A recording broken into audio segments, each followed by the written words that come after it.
chères étudiantes, chers étudiants, bonjour. On va essayer de continuer notre cours de recherche opérationnelle. Donc, dans cette deuxième partie, on va essayer de présenter l'algorithme du simplex. Alors, dans la première partie, on a présenté la méthode graphique et la résolution graphique. Mais ça reste une représentation et une résolution pour un problème à deux variables.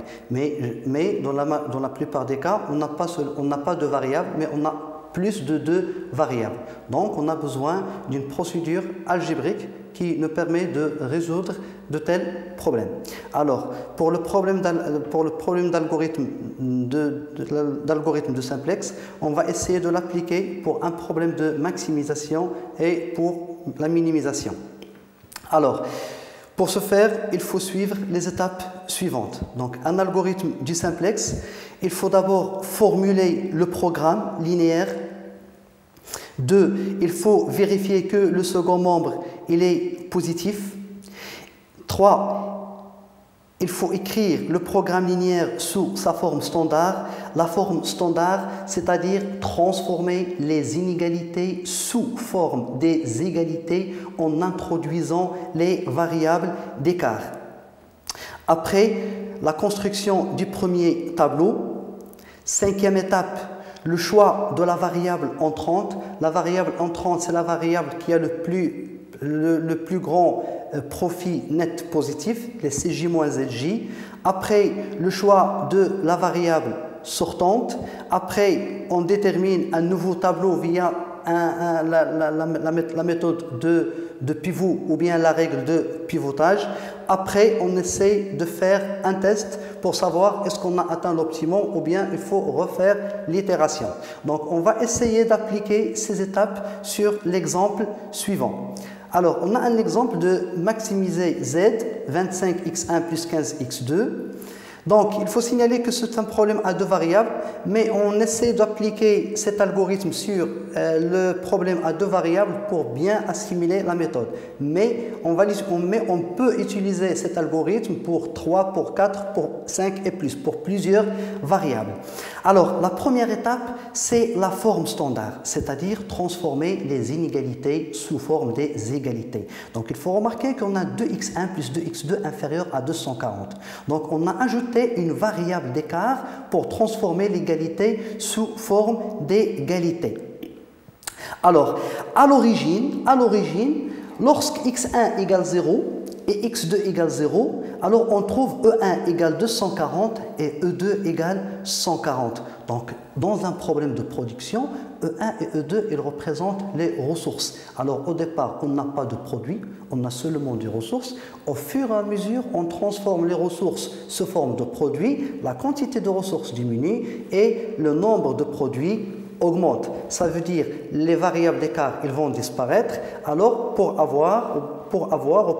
pour donner naissance à des variables de décision. Alors, après avoir déterminé la forme standard, alors, il faut signaler que les variables d'écart, ils n'ont aucun effet sur la fonction objective. C'est la raison pour laquelle on affecte un coefficient nul. Et bien sûr, on ajoute des contraintes de non-négativité des variables de décision. Alors, à l'étape suivante, on va essayer de construire le premier tableau. Alors, le premier tableau ou bien le tableau 0, donc vous remarquez que la première ligne contient les coefficients des variables de décision ou bien de toutes les variables dans la fonction objectif. La deuxième ligne représente toutes les variables de x1 jusqu'à E2. La première colonne représente les coefficients des variables d'écart dans la fonction objectif. Et la deuxième colonne représente les variables de base. Pourquoi? Parce qu'au départ, lorsqu'on a x1 égale 0 et x2 égale 0, ces variables s'appellent des variables hors base. Par contre, lorsque E1 égale 240 et E2 égale 140, elles s'appellent des variables de base. Alors, pour la troisième et la quatrième ligne, il contient les coefficients dans les contraintes. Donc, l'étape suivante, c'est calculer ZJ. Alors, ZJ, c'est la consommation de chaque produit en matière première. Donc, comment on a rempli la cinquième ligne? Comment on a trouvé ce 0? Donc, c'est 2 fois 0 plus 3 fois 0, ça donne 0. C'est-à-dire, ZJ, c'est la multiplication des coefficients de la variable par les coefficients des variables d'écart 2 à 2. Donc la même chose ici, 2 fois 0 plus 1 fois 0, c'est 0, ça va donner la même chose. Après, on essaie de calculer CJ moins ZJ. Donc 25 moins 0, 15 moins 0, 0, 0. Ça représente concrètement le profit de chaque produit. Donc on remarque que 25 c'est normal, supérieur à 15. Donc on doit commencer par la production ou bien par l'introduction de la variable x1. Donc la variable entrante c'est x1. Alors x1, la variable entrante, c'est celle qui correspond à CJ moins ZJ le plus élevé. Donc il va entrer dans la base à la place de l'une des deux variables. Alors, une fois on a déterminé la variable entrante, il faut déterminer la variable sortante. Donc, le tableau numéro 2 nous permet de déterminer la variable sortante. Alors, pour déterminer la variable sortante, il faut ajouter une autre colonne qui s'appelle le ratio test ou bien ratio économique, RT. Il faut diviser toutes les quantités sur les coefficients de la variable entrante. Par exemple, la quantité de 140 divisée sur 2, ça donne 120. 240 sur 2. 140 sur 3, ça donne à peu près 46. Ça veut dire que la quantité de 140, il permet de produire 120 unités de X1. Par contre, la quantité de 140, il permet de produire 146. Alors, même si on veut produire plus, mais on est limité par les ressources. Donc, on va produire seulement 46. Donc, on va choisir le ratio test le plus positif, le plus faible positif. Alors, la variable sortante, c'est E2. Alors, l'intersection entre la colonne de la variable entrante et la variable sortante dans ce qu'on appelle le pivot, la valeur de pivot. Dans notre exemple, c'est 3. Alors, après qu'on détermine le pivot, on doit remplir un nouveau tableau par la règle de pivotage. Alors, c'est quoi la règle de pivotage? La règle de pivotage, il faut diviser la ligne du pivot sur la valeur de pivot, c'est-à-dire toutes les valeurs de la ligne du pivot, on doit les diviser sur le pivot. Deuxième règle, c'est remplir les autres cases par la règle suivante. Alors, la nouvelle valeur égale l'ancienne valeur moins la projection de l'ancienne valeur sur la ligne de pivot fois la projection sur la colonne de la ligne de pivot sur la valeur du pivot. On va essayer de prendre un exemple. Je vais revenir au tableau numéro 2. Par exemple, ici, 240. Comment il va devenir? 240, c'est une ancienne valeur. Alors, on essaie de faire une projection. Vous voyez ici, c'est un repère. Et l'origine, c'est 3. C'est 3. Donc, on va essayer la projection sur la ligne, c'est 140. Et la projection sur la colonne, c'est 2. Alors, 240, ça va devenir 240, c'est l'ancienne valeur, moins 2 multiplié par 240 sur 3. Donc ça, c'est la règle de pivot. Et bien sûr, pour la première règle, il faut diviser la ligne du pivot sur la valeur de pivot, c'est-à-dire toutes les valeurs, il faut les diviser sur 3. Alors, on voit clairement ici que la variable x1, elle a entré à la place de E2 avec son coefficient dans la fonction objectif, bien sûr. Toutes les valeurs de la ligne de pivot sont divisées sur la valeur 3 et les autres valeurs, elles sont remplies par la règle de pivot de la projection sur la ligne et sur la colonne. Après, on calcule à nouveau la valeur de ZJ, par exemple 0 fois 0 plus 1 multiplié par 25, ça donne 25, etc. Après, on calcule le profit net, c'est CJ moins ZJ, et on fait le test. Si tous les CJ moins ZJ sont inférieurs ou égaux à 0, alors on arrête. Notre solution est optimale. Sinon, on doit développer une deuxième itération. Alors, dans notre exemple, on voit clairement qu'il reste encore une valeur positive.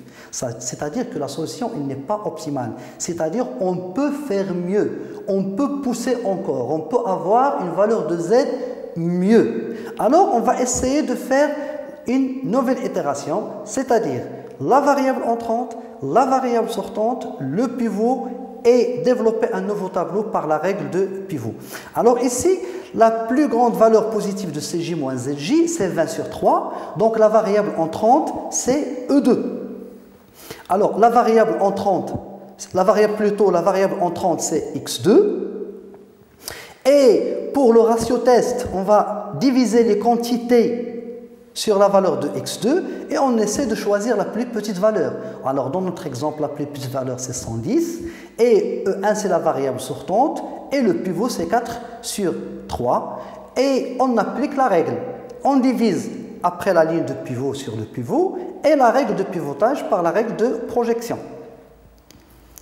Alors, après, on développe ce tableau, on trouve que les valeurs de Zj c'est 25, 15, 5 et 5, parce qu'on multiplie le coefficient 2 à 2. Il faut signaler que le x2 est la entrée avec son coefficient dans la fonction objective. Et les Cj moins Zj sont tous inférieurs ou égaux à 0. Donc, on arrête parce qu'on atteint l'optimum. Alors, dans ce cas, le tableau il est optimal et on voit clairement que x1 égale à 110 et x2 égale 110 et qui donne z étoile égale à 1900. Donc, c'est ça l'algorithme, la procédure ou bien l'algorithme du simplex pour un problème de maximisation. Alors maintenant, on va passer au problème de minimisation. On va essayer d'appliquer la même procédure pour un problème de minimisation. Donc, je vais passer directement au problème de minimisation. Donc, on va essayer d'appliquer la procédure sur l'exemple suivant. Donc, l'exemple est de minimiser z avec 24x1 plus 20x2 avec deux contraintes, supérieures à 30 et supérieures à 40. Donc, la première étape, toujours, c'est transformer le programme sous sa forme standard, c'est-à-dire transformer la contrainte de supérieur en inégalité. Mais la différence ici, on ne doit pas ajouter, mais on doit retrancher. Retrancher E1 et retrancher E2. Mais il y a un problème, c'est que lorsque x1 égale 0 et x2 égale 0, on trouve E1 égale moins 30 et E2 égale moins 40, ce qui est contradictoire avec la non-négativité des variables. Donc pour résoudre ce problème, on va essayer d'introduire d'autres variables, ce qu'on appelle les variables artificielles, pour résoudre ce problème de négativité des variables. Donc, on va essayer d'ajouter des variables artificielles et on affecte à ces coefficients, à ces variables artificielles, un coefficient m qui tend vers plus l'infini, c'est-à-dire il doit être le plus grand possible pour ne pas influencer notre minimum. Alors, dans la fonction objectif, les variables d'écart, elles ont un coefficient nul. Par contre, les variables artificielles, elles ont un coefficient m qui tend vers l'infini. Bien sûr, avec toutes les variables, elles sont positives. Alors, et on passe au premier tableau. Sachant que, au départ, lorsque x1 égale 0, x2 égale 0, e1 égale 0 et e2 égale 0 aussi, on trouve le a1 égale 30 et a2 égale 40. Donc le tableau suivant est représenté de la manière suivante. Ça c'est le tableau initial, ce qu'on appelle le tableau 0. Donc au départ, x1, x2, e1 et e2, ils sont hors base. Et les variables de base, c'est a1 et a2, bien sûr avec des coefficients m dans la fonction objectif. La même chose, la deuxième ligne représente toutes les variables et la première ligne représente les coefficients et la troisième colonne représente les quantités. Donc, de la même manière, on va calculer Zj. Donc, Zj, par exemple, ici, on a 1 fois m plus 1m, ça donne 2m.